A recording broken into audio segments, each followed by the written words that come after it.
everybody. This is Jamie Mueller. I'm going to be the host today for this webinar. We're going to give folks just another minute or so to continue to dial in. I see people continuing to join, so just hang tight and we'll get started in about a minute.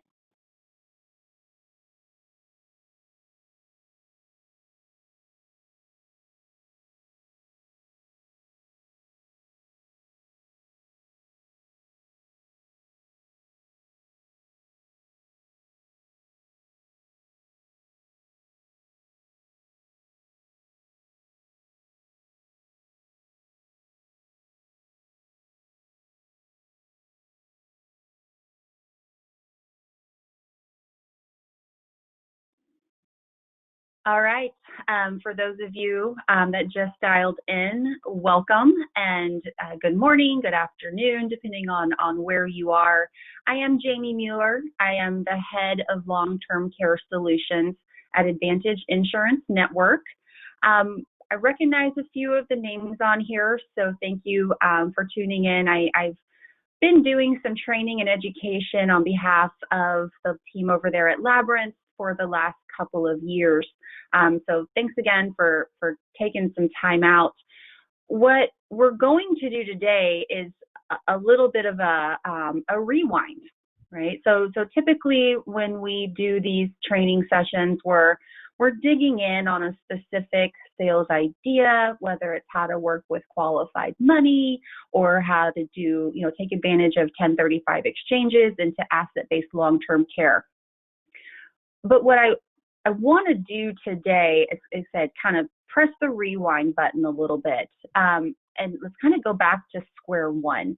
And I feel like this is it's a crucial part of the process, and that's how to have an effective, meaningful care planning conversation.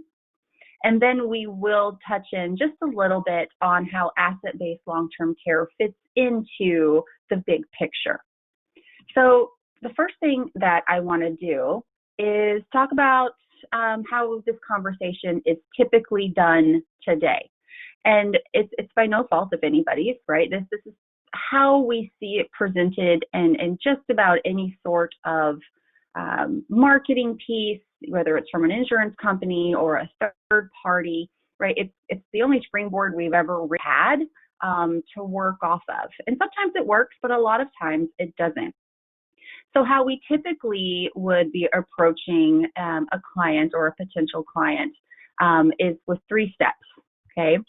We start by focusing on the risks, right? All those scary statistics and cost surveys, and which are meaningful. There's a 7 out of 10 chance that you're going to need some sort of long-term care life. I have used that statistic about 1 million times. We typically immediately go into the financial risks, and even more typically we'll start at the high end, right? Well, look, the average national cost of private room nursing home care is $104,000 a year. You could maybe need that for 2 to 3 to 4 years. Here's how much it's going to cost, like doomsday type scenario. From there, we start talking about all the terrible things that are going to happen, right? So here's your risk, here's how much it's going to cost you, and here's all these horrible things that are going to happen to you, right? You're going to lose your independence. You might not have a choice as to how care is provided or where it's provided. You're going to be a burden to your family. You're going to lose your assets, right?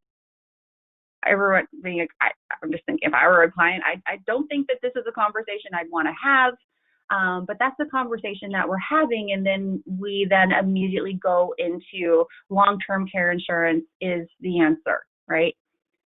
This is the typical flow of a conversation. When you see it kind of laid out like that, it does kind of make you automatically think, is this how we should be doing it?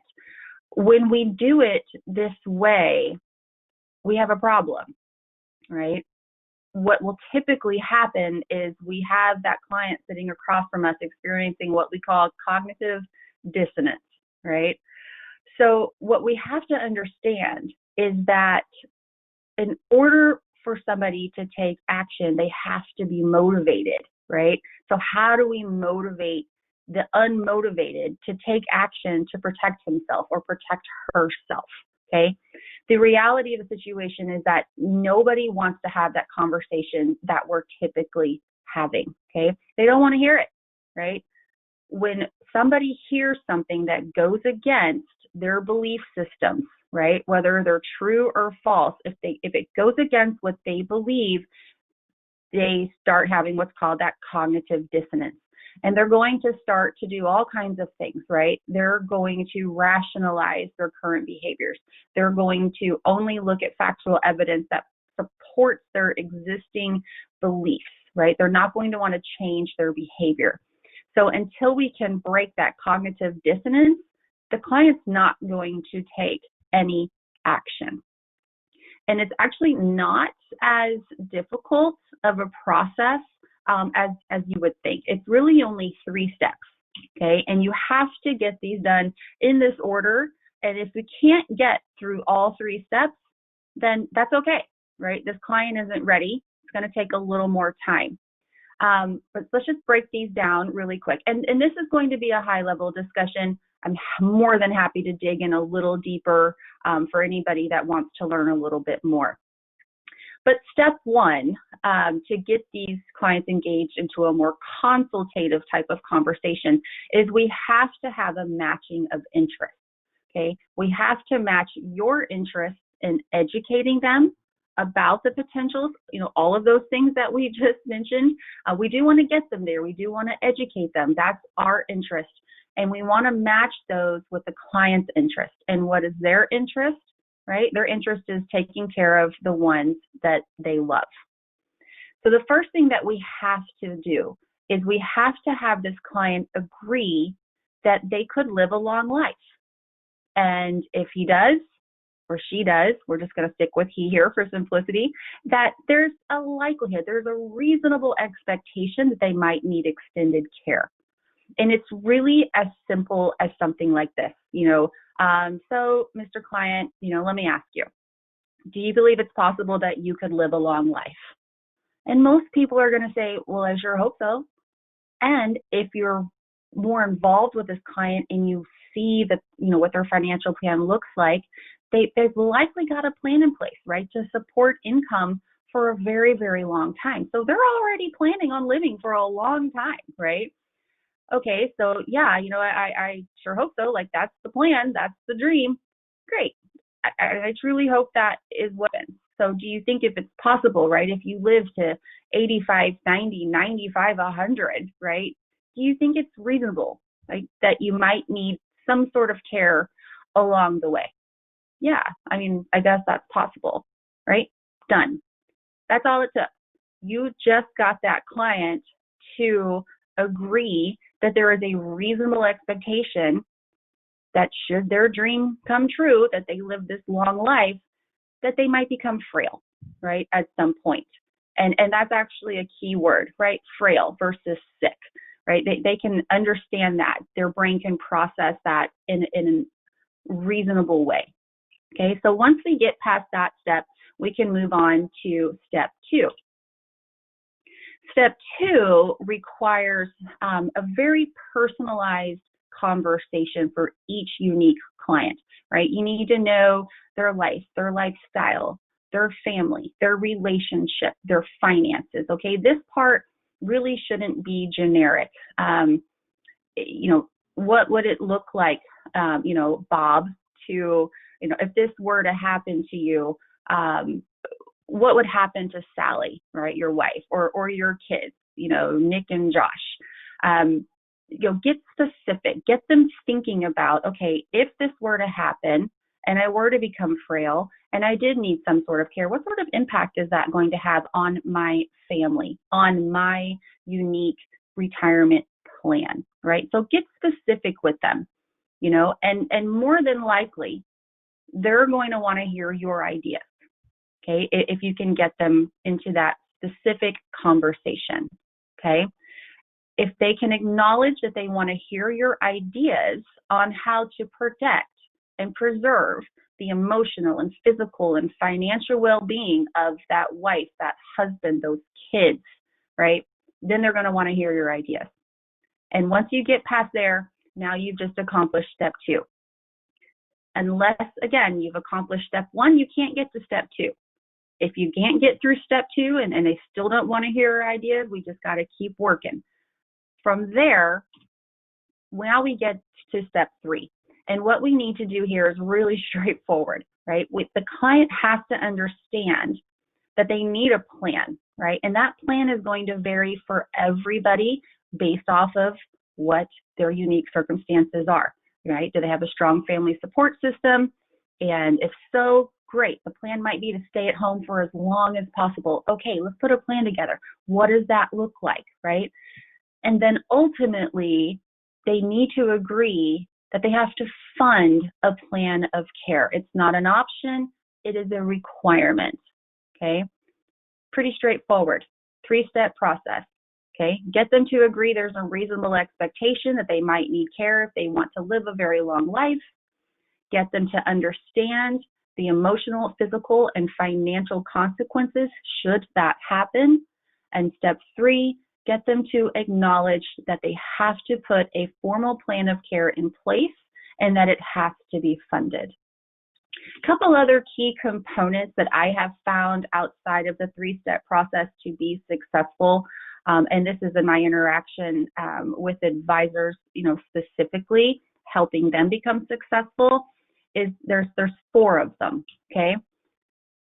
The first thing is a quick little paradigm shift, right? Typically, when we're talking about asset-based long-term care, because it includes the word asset in it, the tone of the conversation has always typically focused on asset reposition, asset protection, asset leverage. And that's true and it's important, but that doesn't necessarily resonate with a client. We have to focus on income.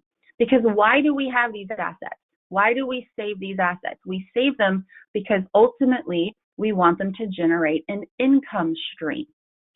So by getting the clients to focus on what their income is, and then are they potentially asking that income to pull double duty, right? You want that income to support your lifestyle for you, your spouse, your kids, your grandkids. Can we ask that income to also support any sort of expenses involved for a care event? And obviously, we know that it cannot, right? That you cannot ask income to do both. So keep the conversation focused on income to support lifestyle, what income is going to be used to support a care plan. Focus on keeping the client safely at home. If you keep the focus on staying at home, I want to be able to make sure that we can keep you home safely, meaning, there might need to be somebody trained to come in, a couple of days a week, 3-4 days a week, and help you stay safe at home. That's what they want to hear. That's what most people are going to want. And that's honestly where most care takes place anyways.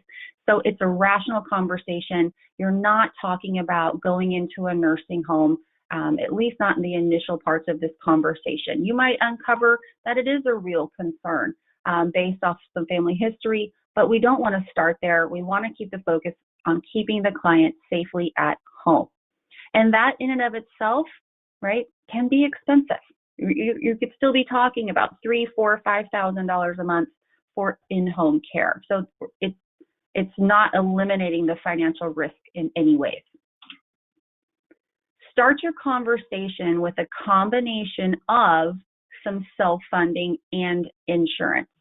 And this is also just a logical step, because when you do start looking at how they can fund a plan of care and you look at their assets and you look at their income, more than likely they can do this, right? They can do some sort of self-funding. Now, we don't necessarily want them to do all self-funding because that kind of goes against the power of insurance and shifting the risk, which is what we do, right, for a living.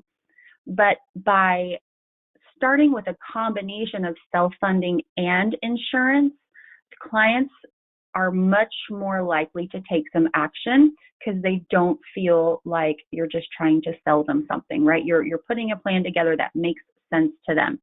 And what you might find is that when you start that way, they will actually kind of move that scale further towards the insurance side than the self-funding side, but they'll make that decision on their own.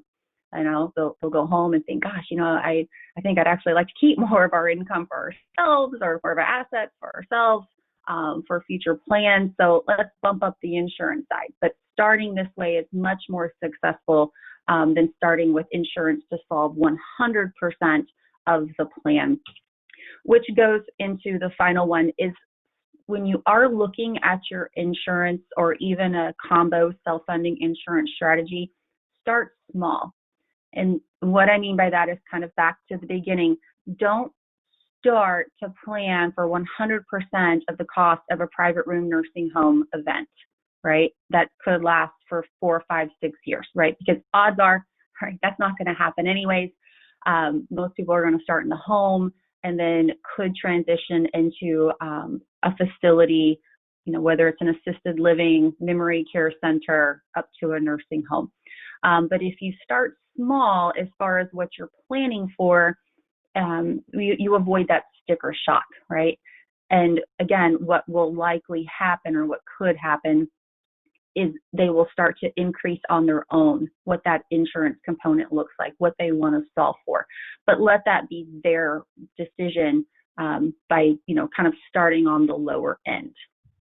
So that's, kind of that big picture of more of a consultative engagement, more effective conversation. And ultimately, at the end of the day, it's going to keep you from, if you've currently not had a lot of success, you feel like you're beating your head against the wall, you understand the need and why don't they understand the need and here's the risk. It could be because we're just approaching it from a slightly wrong angle. It's an easy shift to make. Everyone's going to be happy. You're a consultative advisor, and I think that they will appreciate that, and this will be more effective. So what we want to close on here for our last few minutes, because we are going to keep this under 30 minutes, is let's say we're here, okay? All 3 steps are accomplished. They want to hear your plan. Let's talk about how to shift some of this risk and how can we do that. So there's 3 main ways using insurance that we can help alleviate some of the financial burden of a care plan. And the way that I like to present this is on a spectrum. Okay, so on the far left side of our spectrum is your traditional long-term care insurance.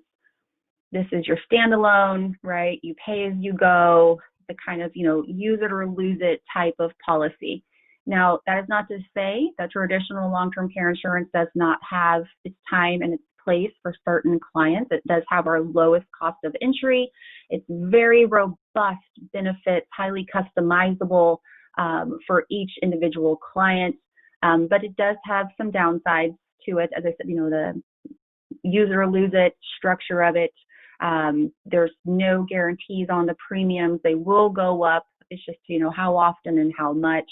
No attained cash value in there for liquidity, okay? But when we're on this side of the spectrum, the only thing we're planning for is long-term care, right? Period, full stop. On the other end of the spectrum are our long-term care riders or even chronic illness riders that are added onto or embedded into a death benefit focused product. When we're working on this side of the spectrum, our priority, the main conversation we're having with that client is death benefit protection for whatever reason, right? They're got some mortgage protection planning going on. They're doing some legacy planning. Maybe they're even working on a tax-free retirement strategy using an indexed universal life or something like that. The fact that we can accelerate all or a portion of that death benefit for care is secondary. That's a secondary part of the conversation. It's a great added value to have, but there's some potential drawbacks there if that is the only source of care funds that we have. Main one being you run that risk of disinheriting the beneficiary on that life insurance policy. That might not be a problem depending on the situation, but it could be a real problem for certain clients, right? That we're relying on that death benefit for the reason it was purchased if it's no longer there because it had to be used while the insured was still alive for care. Right in the middle is where I specialize, and that is with your asset-based long-term care.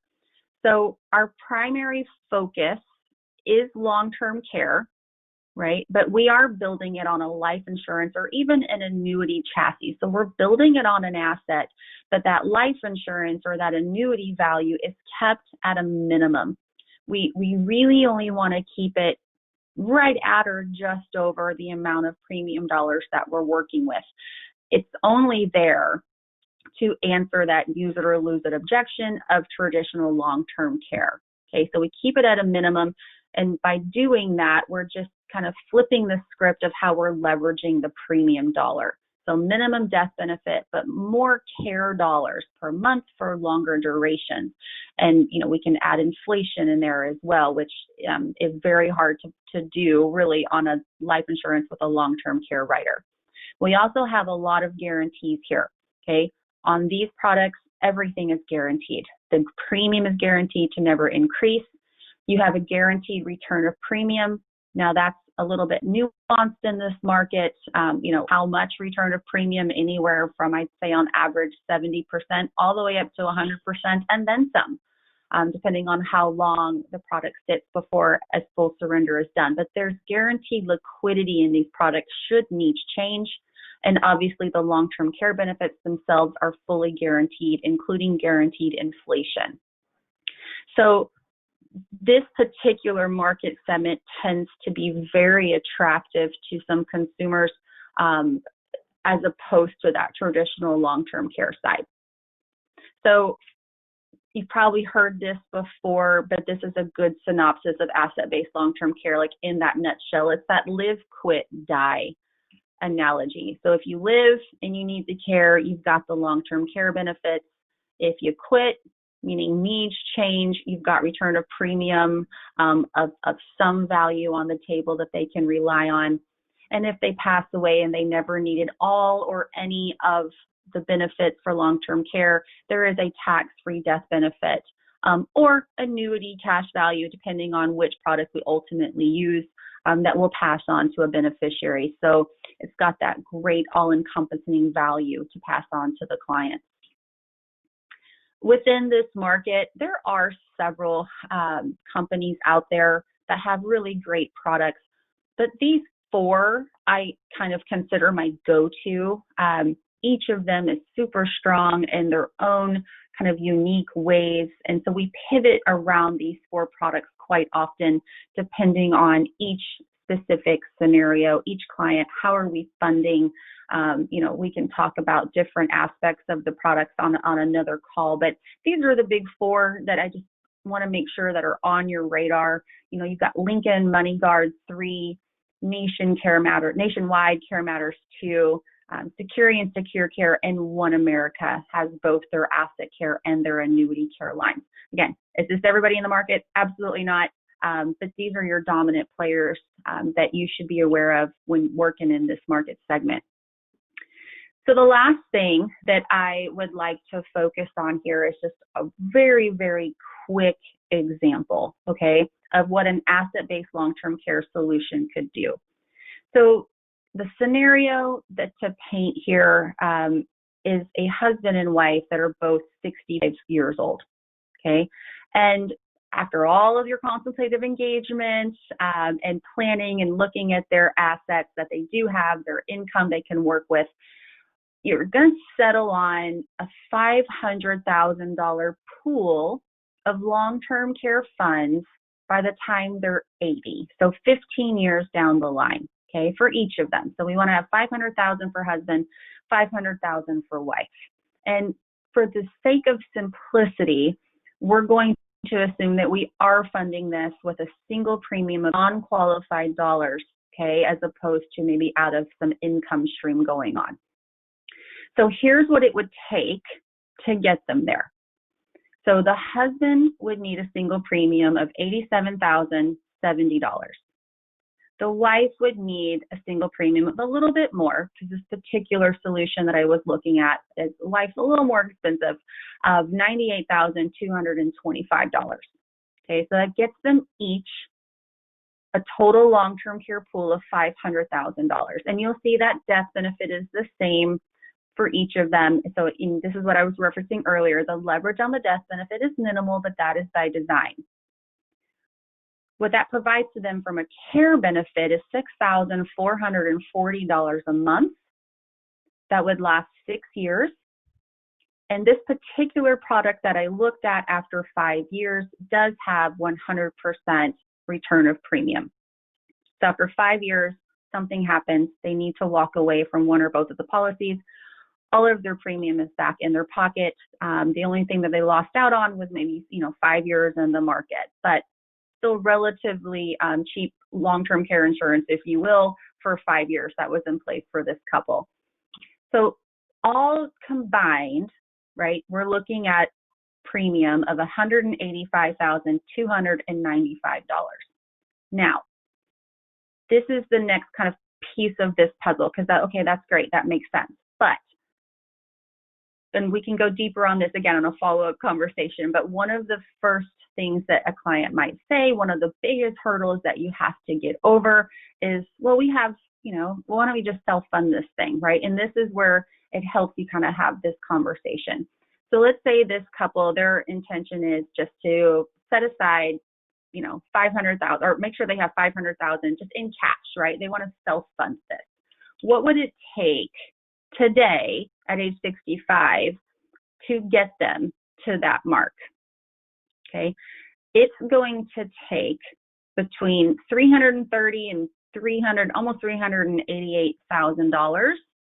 Okay, to get that's assuming that this asset, their current assets, earning anywhere from 3 to 5%, and I believe I assumed just a 25% tax bracket, just to keep it super simple.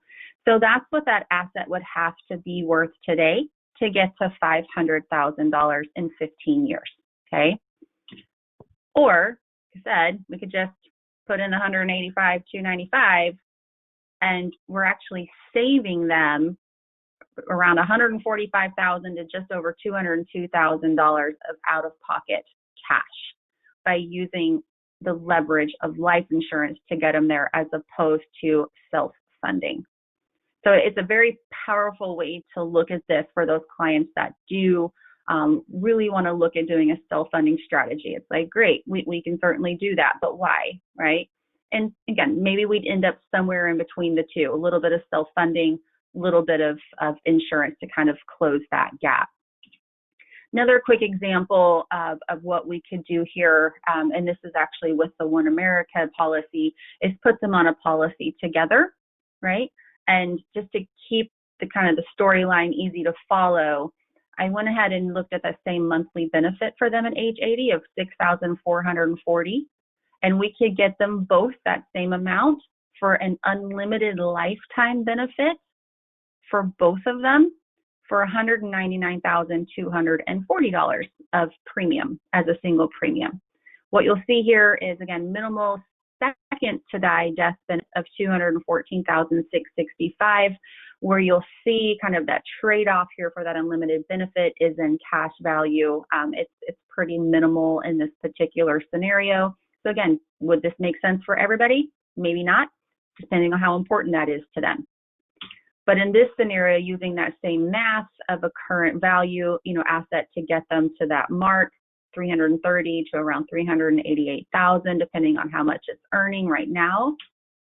And you could look at saving this client anywhere from 130,000 to about 189,000 of some cash. So that's just one way, right? That's just a really simple, down and dirty, single premium move. That doesn't make sense for everybody, obviously, right? But the beautiful thing about this particular market is we can fund it.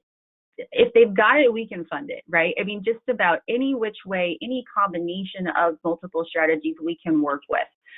So what we just went through was just a really quick non-qualified single premium, but we can set that up as a recurring premium anywhere from as short as 5 years all the way up to a pay to age 100, depending on who we're working with and how we're funding and how old they are and stage in life. It's kind of sky's the limit there as far as flexibility. Really powerful solution using qualified rollovers. And then we also have some fantastic opportunities to work with existing non-qualified annuities with a lot of deferred gains. But those are all conversations that can be had on a secondary call or even one-on-one. Tons of opportunity out here, probably the most flexibility for funding for care that we have out there in the market. So with that, we're going to wrap it up. If anybody had a question and typed it into the question box, those will be downloaded and sent over to the team at Labyrinth to address. Otherwise, you can give a shout out to Tim or Tiffany over at Labyrinth, and they'll be more than happy to help you out. So really appreciate, again, your quick 30 minutes here today. I hope it was valuable. And reach out to Tim or Tiffany. They can get you in contact with me directly if you'd like to have a further conversation. And with that, I will get everybody back to their day. Thank you so much.